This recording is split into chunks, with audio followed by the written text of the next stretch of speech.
This is one of my outdoor worm bins. These are 27-gallon totes.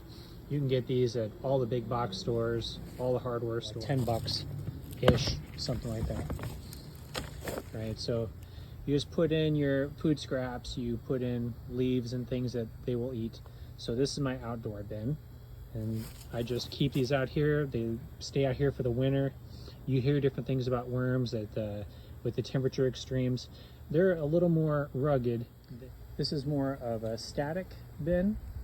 You could either add in layers going up and the worms follow the food. They will come up to the food. Or what you can also do is what I'm doing here is you add side by side. So I'll feed on this side and then I'll take the material from down there and kind of flip it up to cover over the food. Then I'll start feeding on this side. So when the worms are done over there, I'll start heaping things over here. Normally I don't leave it uncovered like this. I'll throw carbon material like shredded cardboard or more leaves or something on top of it, which I'll do later.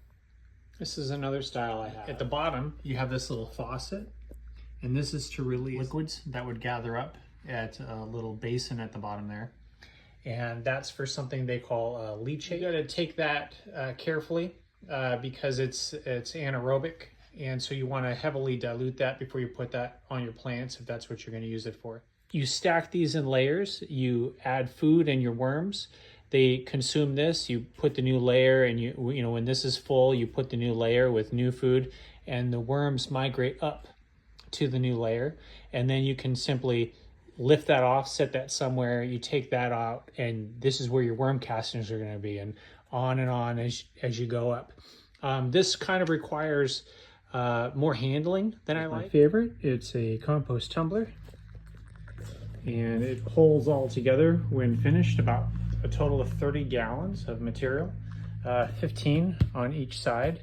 It's got this cover on it that you see the timer and you see the plus. The recommendation is you pick one side and you keep adding, and when one side's full, you wait. This is in my garage, by the way, right? So it's just super handy. I'm not running around outside. I'm not in the weather. I put my coffee grounds in here. I put offcuts from vegetables. In equal volume, whatever I add that's a wet material like that, I have a bucket that I keep here with shredded cardboard or paper. Sometimes, depending on the season, I'll have shredded leaves.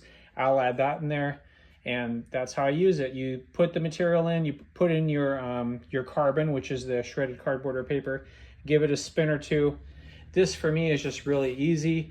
There's no exposed air, very minimal problem with fruit flies and gnats. Having any open containers brought in mice, and why feed them?